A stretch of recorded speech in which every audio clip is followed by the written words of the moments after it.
Well, hello everybody. I just got these live plants delivered yesterday, and I probably should have opened them yesterday.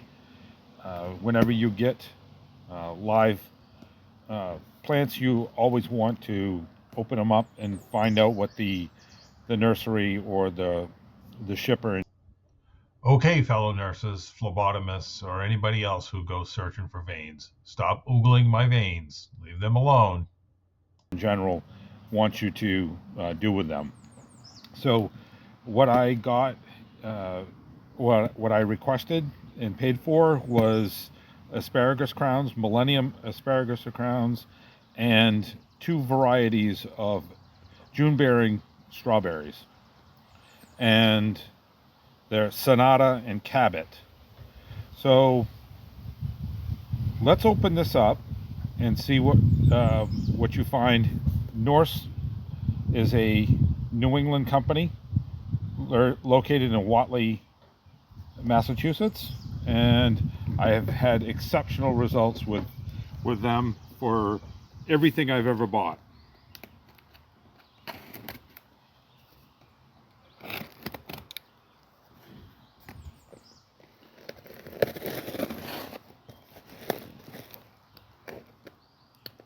My knife's not very sharp. I think I've been neglecting it.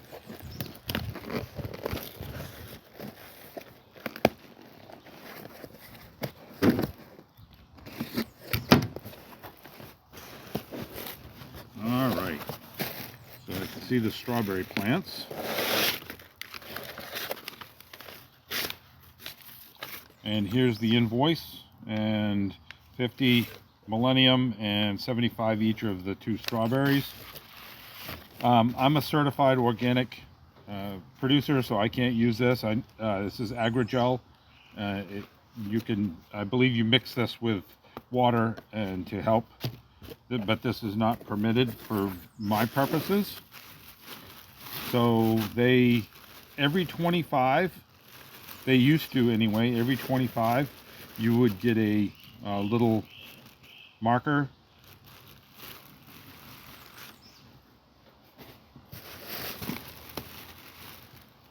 And there we go. I don't believe they do that anymore. And here's the asparagus crowns. All right, so let's have a look at these. And this is the Sonata. This is a very beautiful strawberry, very sweet, conical shaped, like your classic strawberry that you would see. So I'm going to try to keep these in the plastic. I'll take one out. I don't want these roots to dry out. So June-bearing strawberries produce in the month of June, and when you plant them, you want to cleave a space in the ground that will encompass this root ball. And it's not really a ball, but it's more like a fan. And you want it to open up like it is, you see here. So picture all of this below ground. You want to plant it to that depth. When you plant them, and I'll show you how this looks, because I'm going to take you out to field number 5 where I'm going to plant these.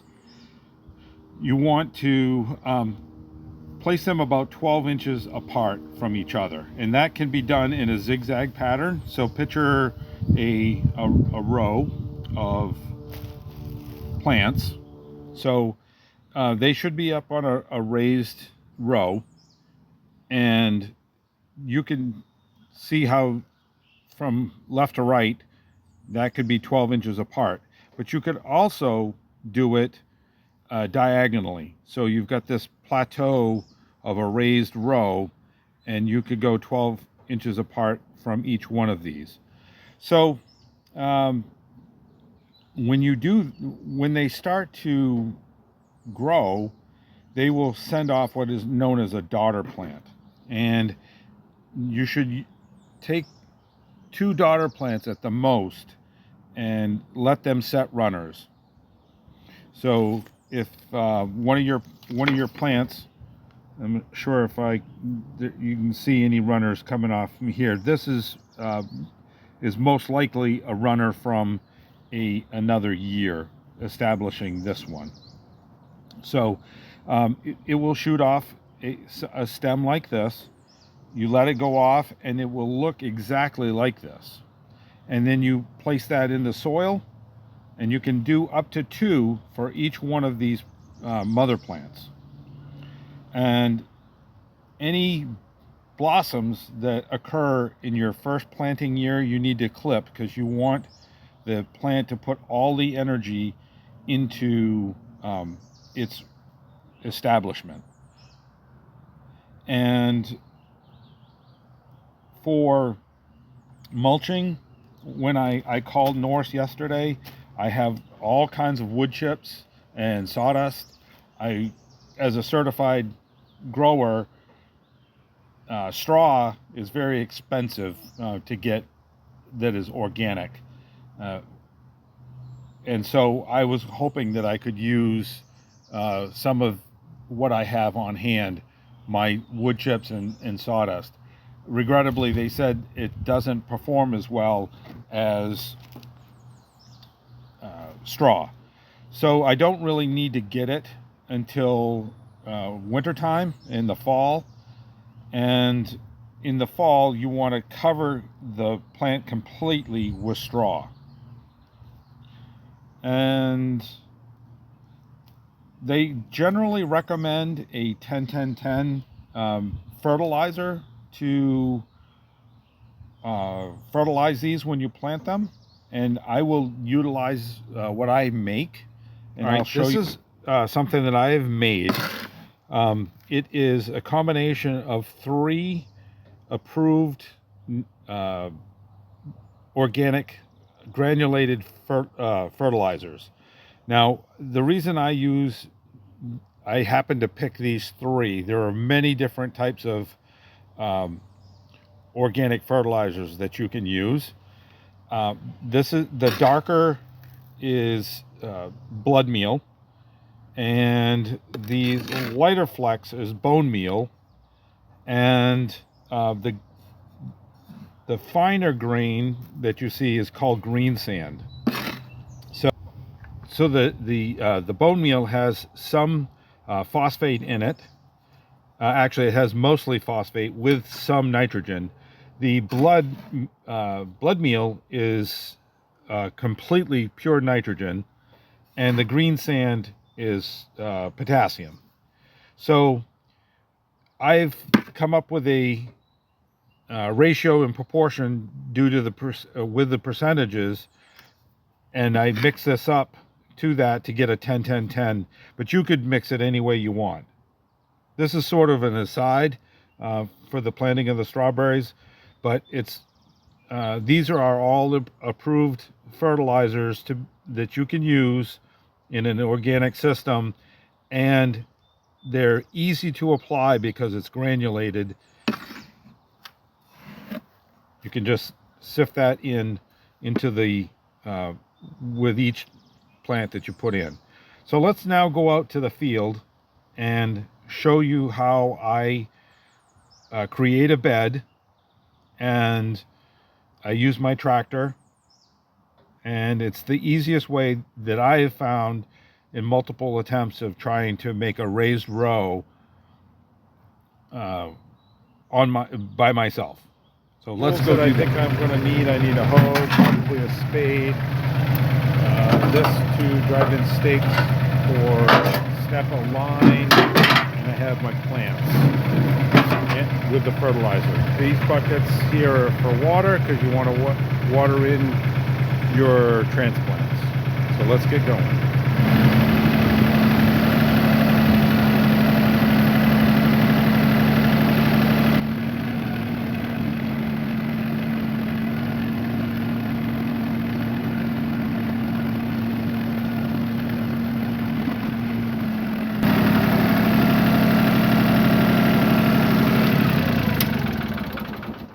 All right, so this is field number 5, and those are the raspberries. If you saw my raspberry video, that's the raspberries.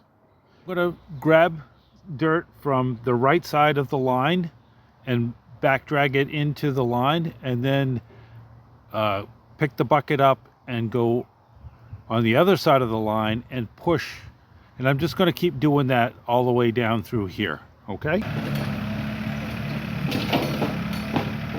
The total time on this video clip is about 7 minutes and 40 seconds.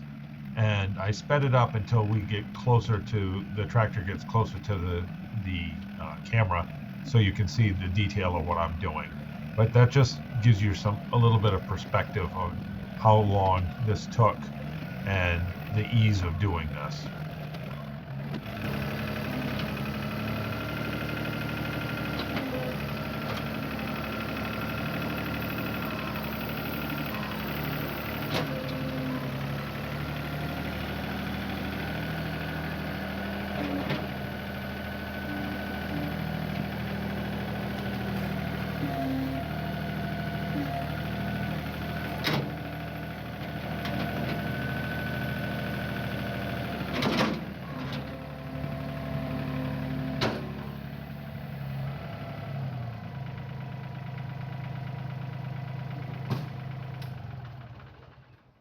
Okay, so now you saw how that works. Now I'll take this string away and come down with the rototiller and just take off the top of that and have a nice raised row.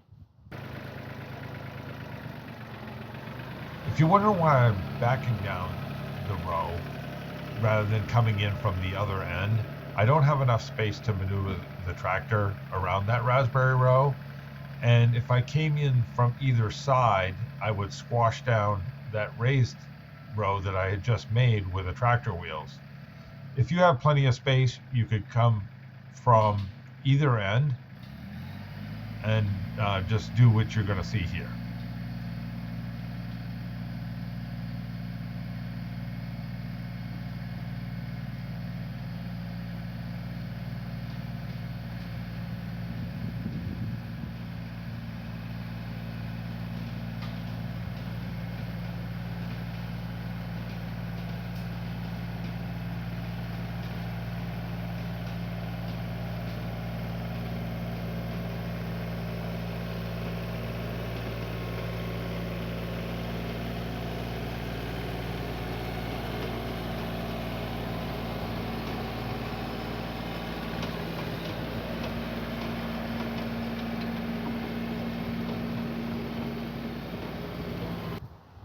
All right, question for you. What do you think? I've got a nice elevated plateau that the strawberries can fruit off from and come down here on this slope. I'll plant them in a zigzag fashion across here and 12 to 18 inches apart. How do you like that? I could have easily done that with a hoe, and I say that very facetiously, and I could never have gotten it that flat. This is a great alternative for somebody who is a small producer that has a tractor and a rototiller, but doesn't have the assets to buy I'm not even sure what the machine is, that the attachment that makes that raised row, but they're not inexpensive. So let's start planting some strawberries. Again, our goal is 12 to 18 inches apart, and 12 inches apart diagonally would easily do that, because with the angle, this plant will be close to 18 inches apart. I'm only taking out a few at a time, keeping the roots moist by leaving them in the plastic bag. And I've also put my little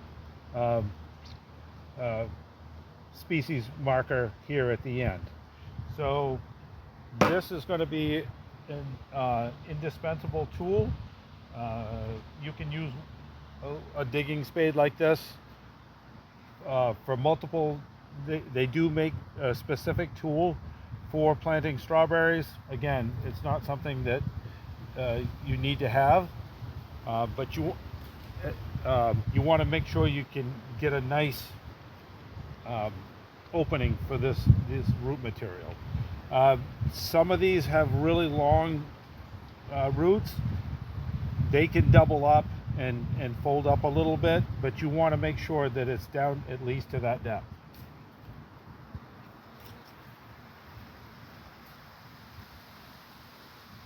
So usually 3 or 4, and you can help tuck the roots in with the tool, and then take some of that fertilizer mixture and sprinkle it in, and then just close it up, and then you go on to the next one. And you want to have them by doing this zigzag pattern, you're putting the plant near the edge of the elevated row, and that's going to allow the fruit to dangle down over the edge and not get wet. Because moisture is the fruit of the strawberries and the plant's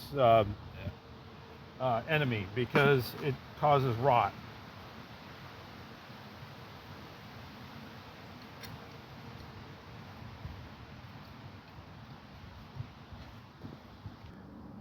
And I hope to get all of these in. I will not be able to get all 75 of these in this row, and that's why it's important to have a marker with your field records. But it's essential that you water, and you need to water them in really well. My soil is damp, very damp, as I mentioned, because of the rains, but that is no excuse for not watering. You want to water them in really heavy, and the purpose behind that is to get soil so it's around the roots. And if you wait, like I did, till you were done planting, then sometimes you have a hard time finding your plants. There's one. Just, you know, the pattern that you have, but it also saves not having to carry the water with you. So don't leave out this step.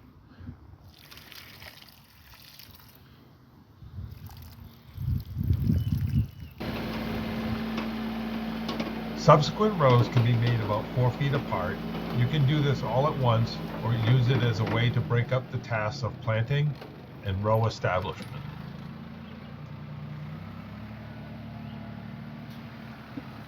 So I hope you found this video informative, and some techniques such as using this as a way of getting granulated fertilizer that is organic, and also my technique here with the rototiller.